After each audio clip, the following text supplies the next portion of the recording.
Cuando vemos el tema de las trompetas se pone complicado porque no tenemos maneras precisas para interpretar todo esto. Pero veamos los asuntos, es un estudio muy interesante. Joel 2, versículos 15 y 17 dice, tocad trompeta en Sión, proclamad ayuno, convocad asamblea, reunid al pueblo, santificad la reunión, juntad a los ancianos, congregad a los niños y a los que maman, salga de su cámara el novio y de su tálamo la novia, entre la entrada y el altar lloren los sacerdotes ministros de Jehová y digan, perdona, oh Jehová, a tu pueblo, y no entregues al oprobio tu heredad, para que las naciones se enseñoreen sobre ella. ¿Por qué han de decir entre los pueblos, ¿dónde está tu Dios? ¿Dónde está su Dios? Aquí hay una situación donde la trompeta se suena bajo circunstancias donde el pueblo de Dios obviamente se ha desviado. Veamos entonces su interpretación. La primera interpretación es que estas trompetas son juicios de nuestros tiempos, en nuestros tiempos, que hacen lo paralelo a los juicios de las plagas. Es una interpretación muy prominente en el mundo de hoy.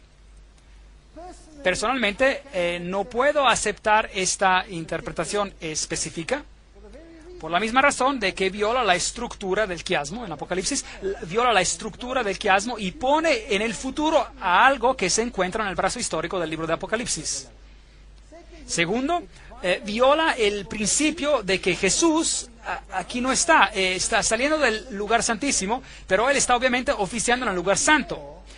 Mucho antes de que las últimas plagas caigan. Entonces existen dos principios por los cuales yo no puedo aceptar esta interpretación.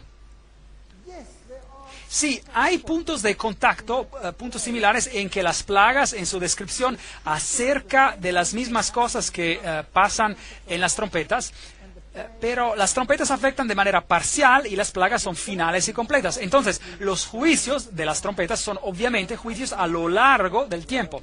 Los juicios, la segunda manera de mirarlos, retrasan el periodo de la historia cristiana cubierta en las 7 iglesias y los 7 sellos. Eso tiene sentido, por lo menos para mí.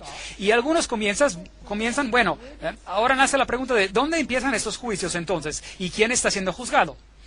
Bueno, algunos empiezan con el juicio contra Jerusalén, porque Jerusalén fueron los primeros que rechazaron a Jesucristo y lo clavaron a la cruz. Y hubo un juicio al final de esa época, y Dios les dio un espacio de tiempo hasta el año 70 después de Cristo, y luego Jerusalén fue destruida, ¿sí o no? Ese es un juicio de Dios. Y se utiliza Mateo capítulo 24 como patrón, que me parece a mí una cosa lógica también. Otros prefieren empezar no con Jerusalén, pero con los juicios contra Roma, porque Roma es el poder que en realidad crucificó a Jesús en la cruz. Entonces, aquí tienen dos puntos de vista opuestos. Pero en realidad no es tan importante si uno o el otro es perfectamente correcto. El punto es que estamos tratando con juicios a lo largo de la historia. Personalmente, prefiero empezar con Jerusalén, porque ese es también el patrón utilizado por Mateo 24. Pero no voy a hacer un problema si alguien decide no creer en esto o cree en el otro punto. Está bien. Veamos a la primera trompeta. El primer ángel tocó la trompeta y hubo granizo y fuego mezclados con sangre que fueron lanzados sobre la tierra. Aquí hay un juicio, porque paralela también el granizo al fin del tiempo, pero de manera parcial, porque la tercera parte de los árboles, los individuos fueron quemados y toda la hierba verde se quemó. Así que aquí hay una destrucción de personas que se pierden. Esto es serio. ¿Por qué se pierden? Bueno, la caída de Jerusalén en el 70 después de Cristo es una posibilidad, y yo las he puesto aquí en diferentes colores. La segunda posibilidad es que este sea el juicio a Roma, y a los que están en favor de esta opinión dicen que empezó con los visigodos, que invadieron a Roma bajo el mando de Alarico en el año 396 hasta el 428 después de Cristo, y él saqueó a Roma en el año 410 después de Cristo, y el emperador romano Teodosio murió en el año 395 después de Cristo. Así que aquí tenemos un cuadro del inicio de la caída del Imperio Romano, cuando varias naciones invadieron el imperio.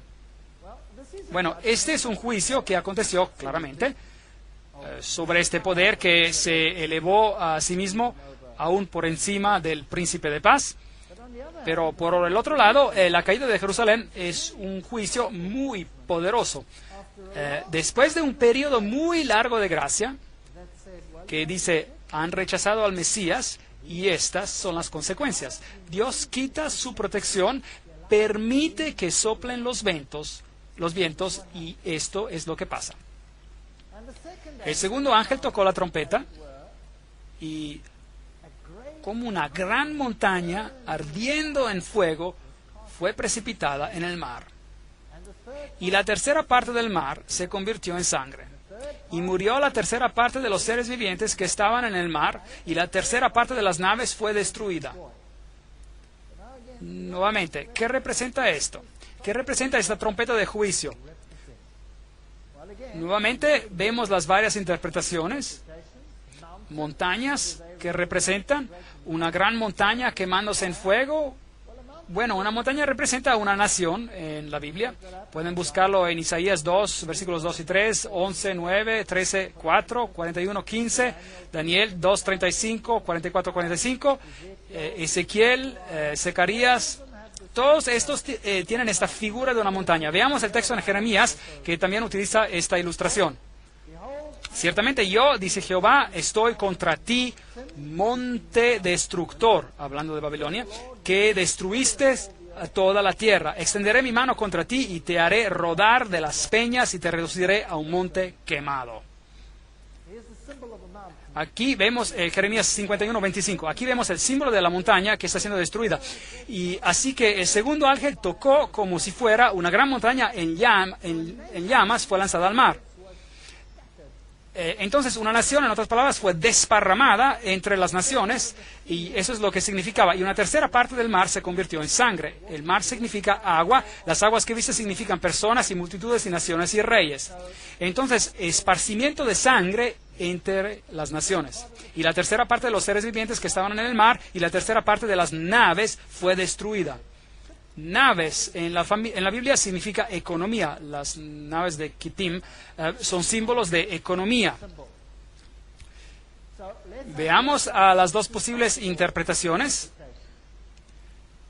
Si la primera fue el juicio contra Jerusalén, entonces la segunda sería obviamente el juicio sobre la Roma pagana y las naciones asociadas, representadas por el mar. Judíos y cristianos vieron a la Roma imperial como la nueva Babilonia. De hecho, Pedro escribió una carta donde él decía que él estaba se dirigía a Babilonia, porque Roma, al igual que Babilonia, había destruido el templo de Jerusalén.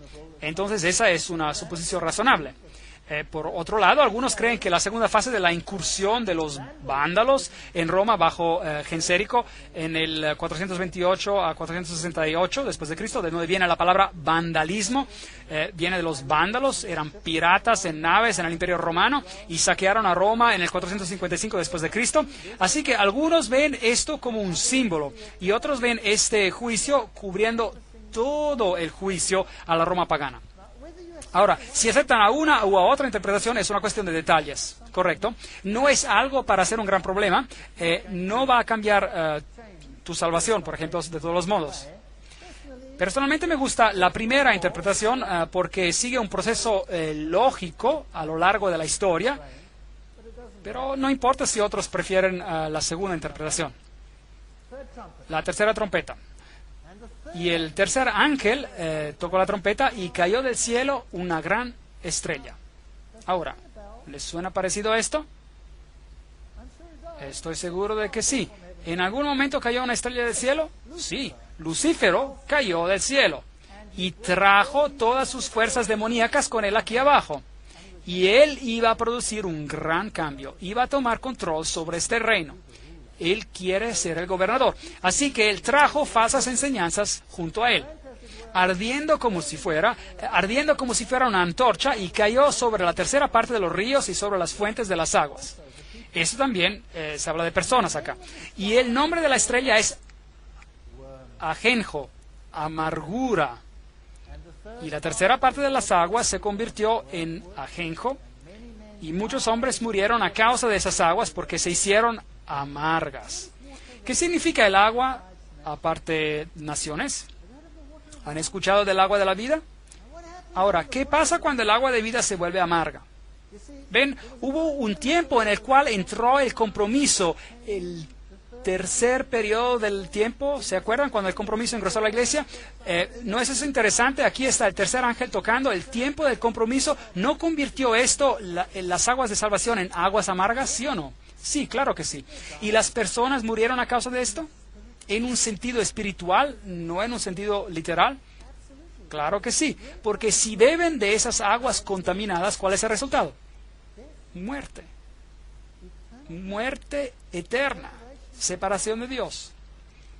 Entonces, la gran apostasía de los líderes espirituales de la iglesia cristiana es una posibilidad que tenemos aquí por esa trompeta. De la misma manera de cómo Satanás cayó del cielo con una tercera parte de los ángeles, igual la iglesia caería en la apostasía de la idolatría. Ajenjo fue usado por Moisés como símbolo de idolatría en Deuteronomio 29, 17, 18. Leámoslo. Y habéis visto sus abominaciones y sus ídolos de madera y piedra, plata y oro que tienen consigo. No sea que haya entre vosotros varón o mujer o familia o tribu cuyo corazón se aparte hoy de Jehová nuestro Dios para ir a servir a los dioses de esas naciones. No sea que haya en medio de vosotros raíz que produzca hiel y ajenjo. ¿No es ese un gran símbolo? Entonces yo estoy a favor de este, porque está en el mismo periodo. Tenemos al tercer ángel, que fue el periodo del caballo negro, y fue el periodo del compromiso, cuando el evangelio era socavado y las aguas se hicieron amargas. Y la gente que bebió este nuevo evangelio sufrió la muerte espiritual, una muerte espiritual. Bueno, la otra interpretación sería la invasión de Roma por los hunos bajo el mando de Átila en el siglo V. Así que nuevamente tenemos una interpretación que todavía trata con el imperio romano. Por supuesto, esto sucede en el imperio romano, entonces no hay problema, pero esta es la que para mí encaja mejor con las otras trompetas y con el progreso paralelo que hemos visto hasta ahora. Y ustedes tienen todos estos símbolos que lo hacen parecer de esta manera. Ahora, la cuarta trompeta. El cuarto ángel tocó la trompeta y fue herida la tercera parte del sol. El sol. ¿Qué es eso? la luz del mundo, y la tercera parte de la luna y la tercera parte de las estrellas, para que se oscureciese la tercera parte de ellos y no hubiese luz en la tercera parte del día y asimismo de la noche. Esto no es oscuridad total como en las plagas, esto es una tercera parte. Apocalipsis 8:12. Veamos en Miqueas capítulo 3, versículos 6 y 7, para ver si encontramos un paralelismo. Por tanto, de la profecía se os hará noche y oscuridad del adivinar, y sobre los profetas se pondrá el sol, y el día se entenebrecerá sobre ellos. Y serán avergonzados los profetas y se confundirán los adivinos, y ellos todos cerrarán sus labios porque no hay respuesta de Dios. ¿Le suena esto como a un tiempo de oscuridad espiritual, sí o no? ¿Cómo llamaron a la era de la próxima dispensación, por así decir? ¿No la llamaron la edad oscura, acaso? Entonces, ¿quién reinaba en la edad oscura una vez de que el caballo negro cambió a ser el caballo de muerte? Es el mismo periodo de tiempo. Yo creo que estamos siguiendo el mismo periodo clásico, y si nuevamente removemos a Jesús, el Hijo de Justicia, del Evangelio, si lo sacamos del Evangelio y lo hacemos menos de lo que Él es, entonces morimos una muerte espiritual. Ese es el problema. ¿Cómo sacaron a Jesús del corazón del Evangelio?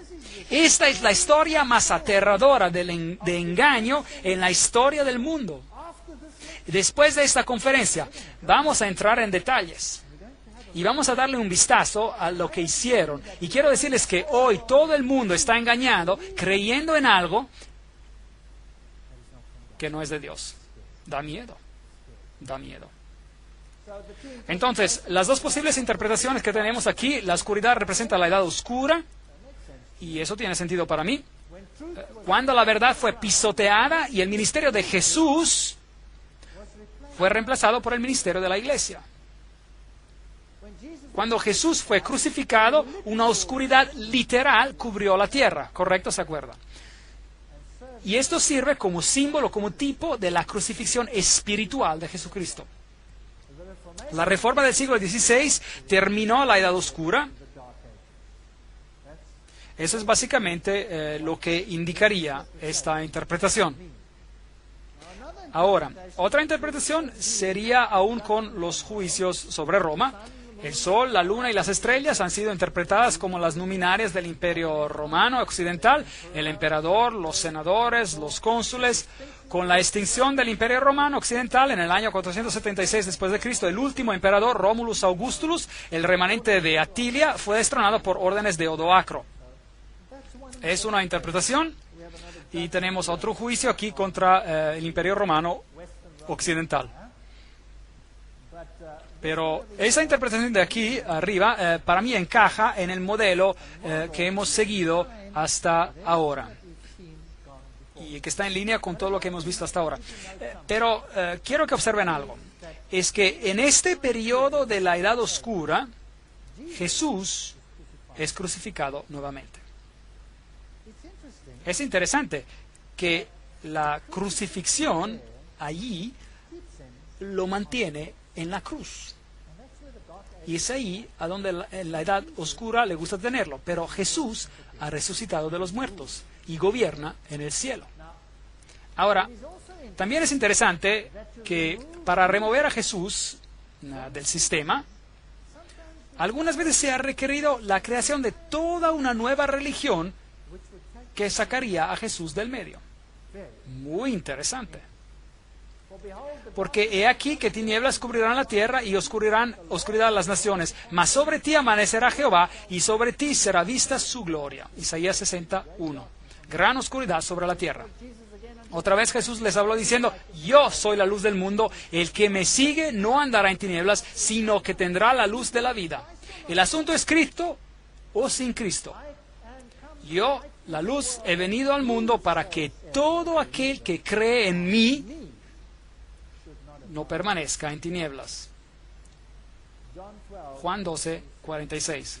El asunto es Jesús o sin Jesús. Este es el asunto. Ahora viene una parte fascinante. Apocalipsis 8:13.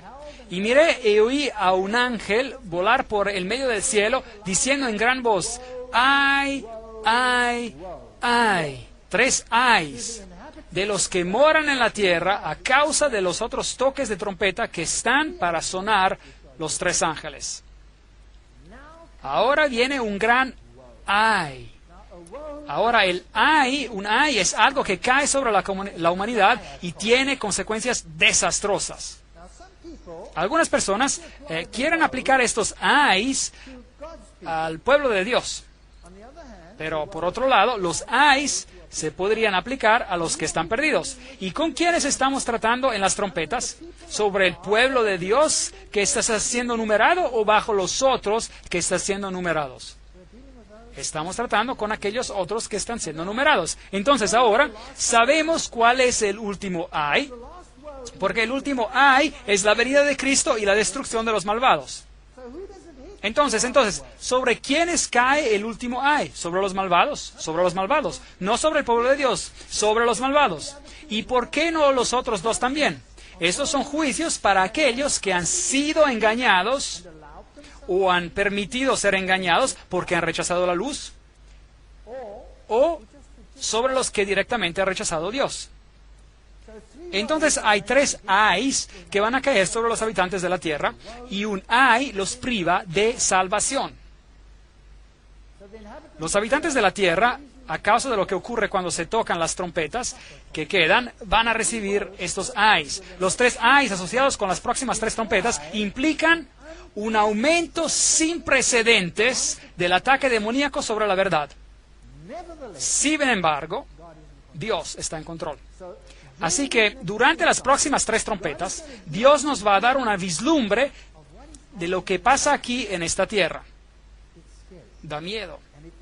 Y vamos a necesitar 12 conferencias o posiblemente 24 programas para ver lo que está pasando. Increíble. Vamos a hacer 12 conferencias más sobre lo que esto implica. Da miedo. Ay, ay, ay, fue pronunciado sobre una iglesia que caminó según las chispas de su propia luz, quien no derivaba su luz y poder de la gran luz central, el sol de justicia, y no difundió la luz y la gloria sobre aquellos que estaban en la oscuridad. Y absorbiendo y difundiendo la luz, ellos hubieran hecho que su luz brillara más. El que recibe la luz, pero no la da, como Dios quiere que lo haga, se volverá en un recipiente de oscuridad. Este es un escrito que encontramos en un panfleto en particular, escrito hace unos 150 años atrás, que parece mostrar exactamente lo que está pasando aquí.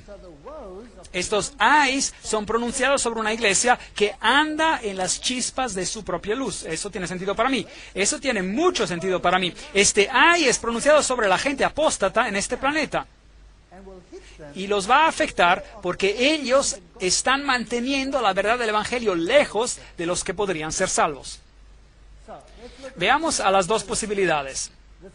La 5ª y 6ª trompeta representan la numeración de los seguidores de Satanás y el aumento final en la maldad hasta el punto donde Dios quita su protección y da en las manos de una mente perdida a los que eligen voluntariamente ser ignorantes. Eso da miedo. Esto está en contraste con Apocalipsis 7, donde los sellados por Dios son numerados y se les da poder para estar bajo su protección divina. Y la otra interpretación sería que la 5ª y la 6ª trompeta representan el juicio contra el Imperio Romano Oriental, el nacimiento del islamismo, culminando con el Imperio Otomano. Es visto como la fuerza que trae la destrucción del Imperio Romano Oriental. Ahora, aquí yo quisiera por un momento hacer algo diferente y decir, ¿por qué no unir estas 2 interpretaciones? ¿Por qué no unirlas? Porque el islamismo tiene como su blanco bajar a Cristo al nivel de un ser humano. Así que en un sentido hace exactamente lo mismo que la iglesia de la Edad Oscura hizo, cuando se pronunció el juez en lugar de Jesucristo. ¿correcto? Así que uno es la herramienta de la otra. En realidad trabajan juntas para lograr el mismo fin, de remover a Jesucristo como el único salvador del planeta. Y es interesante que el islamismo es una religión que activamente propaga y enseña este mensaje de manera activa. Los otros sobre esta tierra hacen sus cosas, pero no pelean activamente en contra de este principio o de otro principio. Pero la iglesia de la Edad Oscura dijo, yo soy la vía por la cual tú recibes salvación, pasan por medio de mí o no lo logran. De hecho, ellos dijeron que Dios tiene que aceptar el juicio de sus sacerdotes y absolver o no absolver a una persona. Y este poder dice, Jesús deviene menos de lo que tú eres. Así, ¿por qué no las unimos? No unimos estas dos interpretaciones. ¿Qué poderes desplazaron el cristianismo basado sobre la Biblia y qué filosofías aparecieron en la Edad Oscura para destronar a Cristo y privar a la humanidad de la salvación por medio de Él? ¿No es esta una buena pregunta? ¿Que hubieran ais sobre la tierra? Bueno, el islamismo reemplazó al cristianismo en la cuna del judaísmo y del cristianismo, ¿no es cierto? Eso es lo que hicieron. La edad del racionalismo y humanismo contemporáneo, con su eslogan, ninguna deidad nos salvará, debemos salvarnos nosotros mismos. Eso viene del Manifiesto Humanista, capítulo 2, edición P. Kurtz, en Buffalo, New York, 1973. Este es su manifiesto. Entonces, ninguna deidad nos va a salvar, debemos salvarnos nosotros mismos. Racionalismo, humanismo contemporáneo, la Biblia es un libro de alegorías, no se preocupen, esto ha destruido el cristianismo en la mente occidental y este otro movimiento lo ha destruido en la cuna del cristianismo. La roca fuerte del cristianismo ha sido removida, ha sido reemplazado en el occidente y ha sido reemplazado en el oriente. Así que vemos cómo estos poderes han destronado a Jesucristo.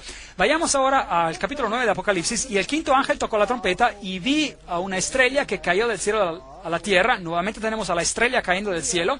Y se le dio la llave del pozo del abismo.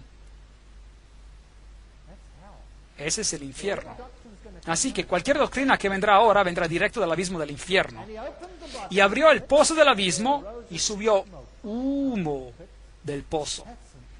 Eso está en contraste total al humo del santuario, como humo de un gran horno, y se oscureció el sol y el aire por el humo del pozo. Entonces, la luz es removida de la tierra como resultado de la actividad del quinto ángel. ¡Wow! No es la actividad del quinto ángel, sino la maldición que viene a causa de lo que están haciendo los poderes de la oscuridad, claramente. Y del humo salieron langostas sobre la tierra y se les dio poder como tienen poder los escorpiones de la tierra. El aspecto de las langostas era semejante a caballos. Hemos tenido caballos antes, se referían al Evangelio. Como el sonido de carruajes en la cima de la montaña, naciones, saltan como el sonido de las llamas de fuego que devora el establo, como guerreros en fila, y te devolveré los años que comió la langosta. Es lo que dice Joel 2, capítulo 2. Así que tenemos el simbolismo de lo que está pasando en el Israel literal, lo que ocurrió allá, y apliquémoslo al espiritual. Apocalipsis 9:4. Y se les mandó de que no dañasen a la hierba de la tierra, ni a cosa verde alguna, ni a ningún árbol. No es una destrucción total, sino solamente a los hombres que no tuviesen el sello de Dios en sus frentes. Entonces el juicio es para aquellos que están siendo numerados. Y les fue dado no que los matasen, sino que los atormentasen. Y hay un periodo allí, 5 meses, y su tormento era como el tormento de escorpión. Jesús dice que nos da poder para para pisotear a los escorpiones cuando hiere al hombre. Y en aquellos días los hombres buscarán la muerte, pero no la hallarán, pero la muerte huirá de ellos. Entonces, hay una descripción de las langostas, se comparan a caballos, tuvimos a caballos antes, son representantes del anuncio del Evangelio. Preparados para la guerra, en las cabezas tenían como coronas de oro, sus caras eran como caras humanas, tenían cabellos como cabello de mujer, sus dientes eran como de leones, tenían corazas como corazas de hierro, el ruido de sus alas era como el estruendo de muchos carros de caballo corriendo a la batalla. Aquí hay una situación de guerra. Eso es más o menos como se veían: colas de escorpión, corazas de hierro, dientes, cosas terribles, en fin, bueno, la impresión de un artista. Y tenían colas como de escorpiones y también aguijones en sus colas, y tenían poder para dañar a los hombres durante 5 meses. Apocalipsis 9:10. Bueno, ¿qué significa esto? Bueno, algunos ven en este simbolismo lo que hizo el Islam. Y en el otro lo puedes ver también en todo el sentido de lo que este mensaje sin Cristo haría al mundo. Ahora, veamos quién está al mando de todo esto. Y tienen por rey sobre ellos el ángel del abismo, cuyo nombre en hebreo es Abadón. Cosas fascinantes. Y en griego, Apolión. El primer ay pasó, y aquí vienen aún 2 ayes después de esto.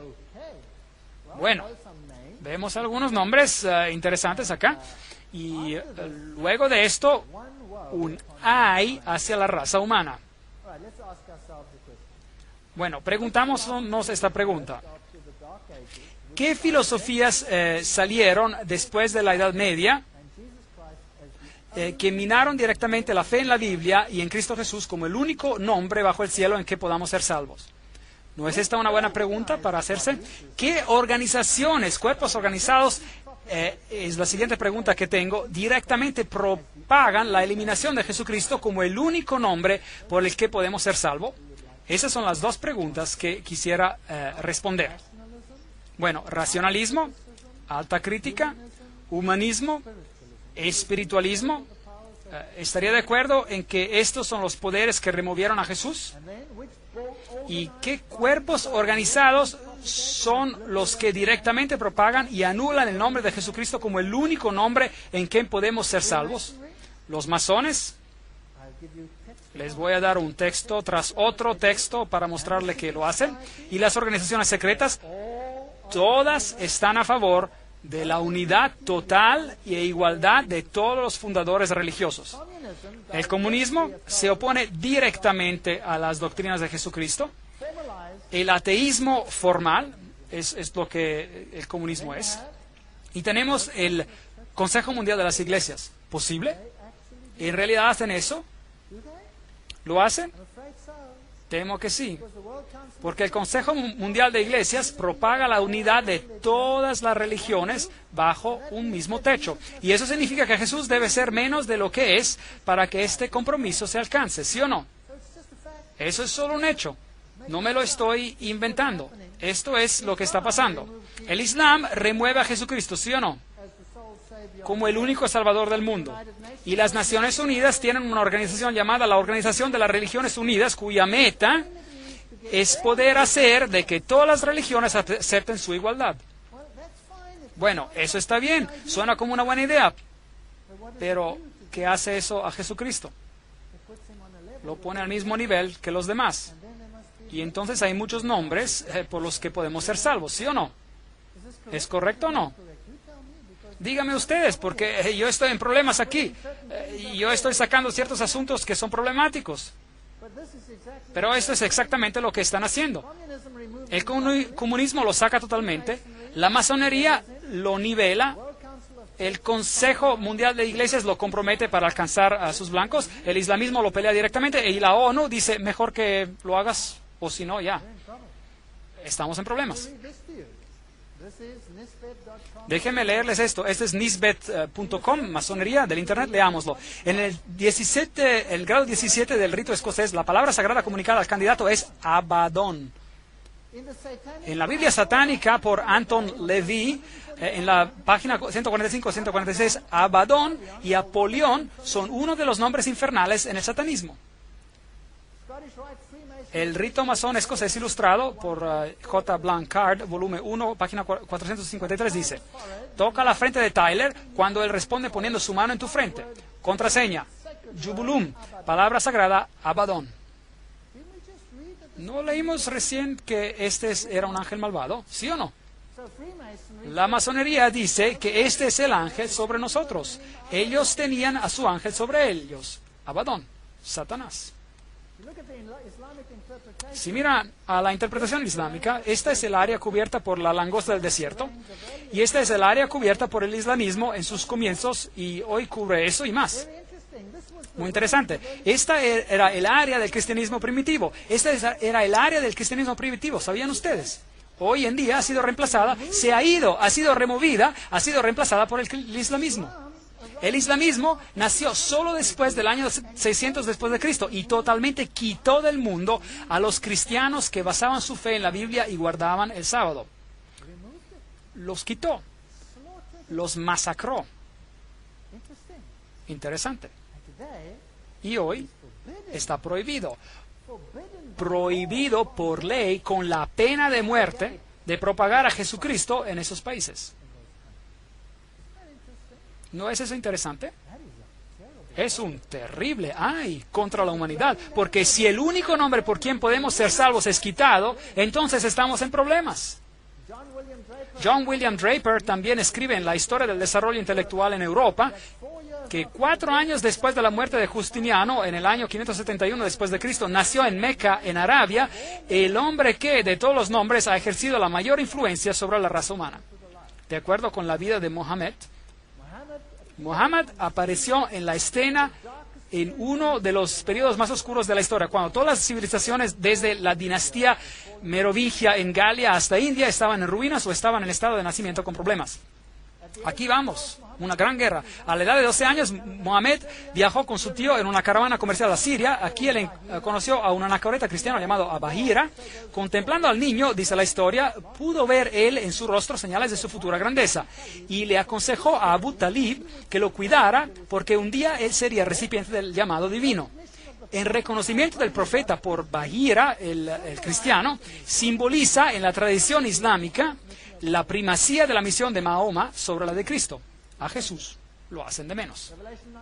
Apocalipsis 9:4, y se les mandó de que no dañasen a la hierba de la tierra, ni a cosa verde alguna, ni a ningún árbol, sino solamente a los hombres que no tuviesen el sello de Dios en sus frentes. Entonces, ¿a quién afecta la trompeta? ¿Al pueblo de Dios o a los otros? A los otros. Todo aquel que no tiene la oportunidad de elegir a Cristo, porque ellos se lo quitaron, está en problemas. Y a ellos les fue dado que no los maten, sino para que fuesen atormentados por 5 meses. Y su tormento era como tormento de escorpión cuando hiere al hombre, y en aquellos días los hombres buscarán la muerte, pero no la hallarán. Y ansiarán morir, pero la muerte huirá de ellos. Interesante. Aquí hay un decreto de Abu Bakr, el tío de Mohammed, quien le sucedió. Cuando peleas la batalla del Señor, deféndanse como hombres sin voltear, pero no dejen que su victoria esté manchada por la sangre de mujeres y niños. No destruyan a las palmeras ni quemen las plantaciones de maíz. No corten árboles frutales ni lastimen al ganado. Solo lo que maten, coman. Cuando hagan algún pacto o artículo, cúmplanlo y mantengan su palabra. A medida de que avancen, van a encontrar personas religiosas que viven retiradas en monasterios y se proponen servir a Dios de esta manera. Déjenlos, no los maten ni destruyan a sus monasterios. Y van a encontrar a otro tipo de personas que pertenecen a la sinagoga de Satanás, que tienen cabezas rapadas. Asegúrense de partir sus cráneos y no les den tregua hasta que se vuelvan mahometanos o paguen tributo. Bueno, ese decreto se ve con un paralelo en la Biblia, y algunos piensan que los 5 meses representan a 150 días proféticos, que serían 150 años proféticos, usando números 14 y como base, y también Ezequiel 4 como base, un día por un año. Entonces se sacó la cuenta, y que si tomas este número y tomas la fecha del 27 de julio de 1999, cuando Otomán I invadió a Nicomedia, y se suman los 150 años, entonces llegamos hasta el 27 de julio de 1449, cuando el último emperador griego, Constantino, tomó el trono con el permiso del sultán. Ahora, Khaled bin al-Walid, por nombre Saif Allah, uno de los 2 líderes musulmanes de la extremadamente exitosa expansión islámica bajo Muhammad, y su sucesor inmediato Abu Bakr o Omar, a pesar de que peleó contra el profeta segundo, finalmente se convirtió, dicen ellos, y conquistó. Y Khalid siguió siendo el líder real de las fuerzas que conquistaron al ejército bizantino. Derrotaron al ejército bizantino y el Islam se aposesionó de los territorios donde el cristianismo reinaba. Muy interesante. Y continuaron conquistando Siria y Arabia y destruyeron 50.000 tropas bizantinas y las masacraron. Así que el cristianismo fue removido. Veamos el punto de vista masónico. Este se llama Moral y Dogma. Esta es la fuente masónica. Cuando el cristianismo estaba débil, inútil y sin poder, el restaurador árabe e iconoclasta vino como un huracán de limpieza. Pero Khalid, ahora saben quién fue, era este gran general, la espada de Dios lo llamaban, marchaba de victoria en victoria y exclamaba a sus cansados soldados: no dejen a ningún hombre dormir, habrá suficiente descanso en los jardines del paraíso, dulce será el reposo, nunca más seguido por el trabajo. La fe del árabe se volvió más fuerte que la del cristianismo y él conquistó. Este es el punto de vista masónico, que la fe del árabe se volvió más fuerte. También dice que se convirtió en una fe mejor del cristianismo. Así que hoy el islamismo reina donde reinó el cristianismo. Y tienen los ziguruts y el Imperio Otomano y la Mezquita Azul y Santa Sofía, y que todos solían ser dominios cristianos. Y hoy son del islamismo. Esta solía ser cristiana, ahora es islámica. Interesante, ¿verdad? Así que si juntamos estas dos interpretaciones, entonces tenemos la catástrofe completa de la apostasía, acarreando con ella la destrucción de Jesucristo como el Salvador. El racionalismo, la alta crítica, la destrucción de la Biblia, la eliminación de la fe en la Biblia en Jesucristo y una guerra literal en contra de aquellos que se oponían. El sexto ángel tocó la trompeta y oí una voz de entre los 4 cuernos del altar de oro que estaba delante de Dios, diciendo al sexto ángel que tenía la trompeta: desata los 4 ángeles. Ahora sí tenemos problemas, que están atados junto al gran río Eufrates. Así que aquí están 4 otros ángeles.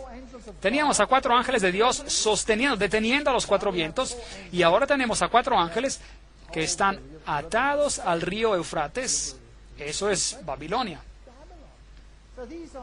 Así que estos son los homólogos demoníacos a los homólogos angelicales. Y fueron desatados los 4 ángeles que estaban preparados para la hora, día, mes y año, a fin de matar a la tercera parte de los hombres. Y el número de los ejércitos de los jinetes era 200 millones. Oí el número.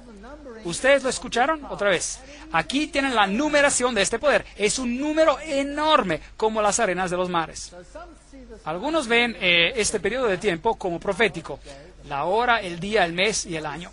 Y otros dicen que no, que es simplemente una declaración definitiva de tiempo. Ahora, en este mismo año, en este mismo día, en este mismo mes, en este mismo segundo, es así cuando va a pasar. Así que si usted se decide por una u otra interpretación, no es probablemente tan importante, y probablemente ambos pueden ser ciertos.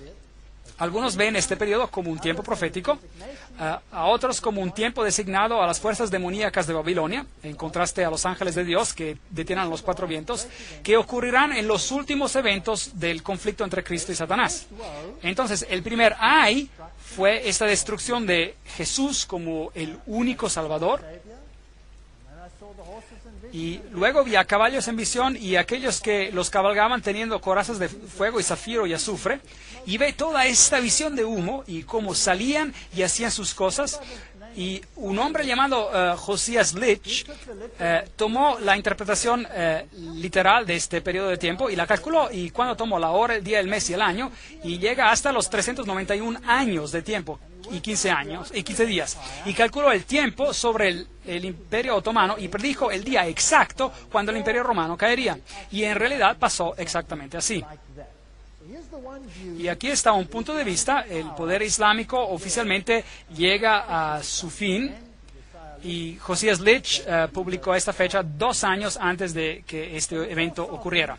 Los 4 sultanes son vistos como algunos como sultanes literales, los 4 ángeles, y aún tienen nombres: Alepo, Iconium, Damasco y Bagdad. Ellos ven el uniforme de los jinetes turcos y la descripción siendo azul y amarillo, y ven al Islam en todo esto y al Imperio Otomano. Ahora, si ustedes lo ven de esa manera, o si lo ven de la otra, en los términos de la oscuridad global, por ejemplo, hace verdaderamente una diferencia. Otras interpretaciones que existen son la propagación del imperio árabe islámico, Muhammad 602, la fundación de Bagdad, Dar el Salam 762, marcando el fin del imperio, 150 años, la caída de Constantinopla, llegamos al año 1844. Hay muchas interpretaciones. Mantengámoslo simple. Las trompetas anuncian a la apostasía sobre la tierra, que enumera a aquellos que están perdidos. Y la eliminación de Jesucristo como el anuncio de salvación es el problema más grande. El resto de los hombres que no fueron muertos con estas plagas, aún así no se arrepintieron de las obras de sus manos, que no deberían adorar a demonios, ese es el punto, y a las imágenes de oro, de plata, de bronce, de piedra, de maderas, las cuales no pueden ver, ni oír, ni andar, y tampoco se arrepintieron de sus homicidios, ni de sus hechicerías, ni de su fornicación, ni de sus hurtos. Así que la descripción del segundo ay en Apocalipsis viene en Apocalipsis 11. Y el sonido de la séptima trompeta introduce el último ay para los impenitentes a medida de que el reino de Dios llega a su fin. No podemos saltar y hablar de Apocalipsis 10 y 11 en una sola noche, los volvería locos. Entonces lo que vamos a hacer es que vamos a mirar al segundo ay en la próxima conferencia. Y verán que el engaño más terrible de todos los tiempos está en el siguiente ay. Y luego viene la destrucción. Y nosotros estamos viviendo en los momentos finales antes del tercer ay. Ahora, ¿cuál es ese engaño final que vendrá? Si el segundo ay ya removió a Jesús como el último Salvador, entonces, ¿qué pasará antes de que Él venga en las nubes y todo ojo lo verá? Y los que lo perforaron y toda la familia de la tierra se lamentará por su causa. Así sea. Amén. Esta es la pregunta que debemos responder. Hemos visto a Apolión, hemos visto a Abadón, hemos visto algunas declaraciones donde organizaciones alegan de que este poder los está gobernando. Hemos visto las posibilidades del islamismo, hemos visto el racionalismo y el humanismo popular y todas estas cosas entrando y removiendo la doctrina de Jesucristo y trayendo oscuridad y el ay a las personas. Ahora, cuando lleguemos a Apocalipsis capítulo 11, vamos a ver cuál es el engaño final y cómo Satanás establece su reino final para atacar a la palabra de Dios, cosas que dan miedo. Y luego tendremos que hacer 12 conferencias para mostrar que así es exactamente. Que Dios nos bendiga y nos guarde hasta que nos volvamos a reunir nuevamente mañana para el próximo episodio de esta serie. Gracias por venir.